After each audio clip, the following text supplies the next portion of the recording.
Sebanyak 500 personil gabungan Polrestabes Palembang dikerahkan untuk ngamankan pergantian tahun anyar di kota Palembang. Para personil tersebut bakal disebar di beberapa titik keramaian sama hunting di jalanan.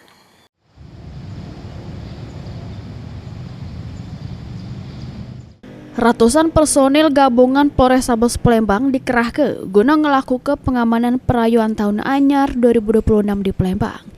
Ratusan personil tersebut bakal disebar di 10 titik yang dinilai jadi tempat berkumpulnya masyarakat untuk ngerayo ke tahun anyar.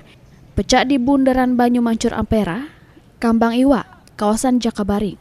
Sama juga ada personil yang hunting. Hal tersebut diungkapkan langsung Wakapolrestabes Palembang sesudah memimpin apel pasukan pengamanan di halaman Mapolrestabes. Ditambah ke AKBP Aditya Kurniawan, sekitar 500 personil tersebut tetap siap siaga sebelum tahun anyar sampai pasca pergantian tahun. Untuk pengamanan malam tahun baru pada pergantian tahun 2025 atau 2026 ini, untuk Polrestabes Palembang itu mengerahkan sebanyak kurang lebih 500 personil untuk melakukan pengamanan tahun baru.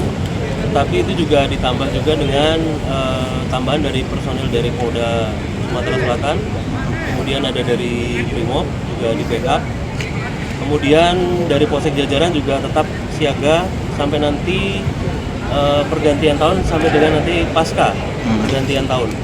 Jadi itu tetap menjadi potensi-potensi Kamtibmas yang harus kita amankan. Heru Wahyudi, PAL TV.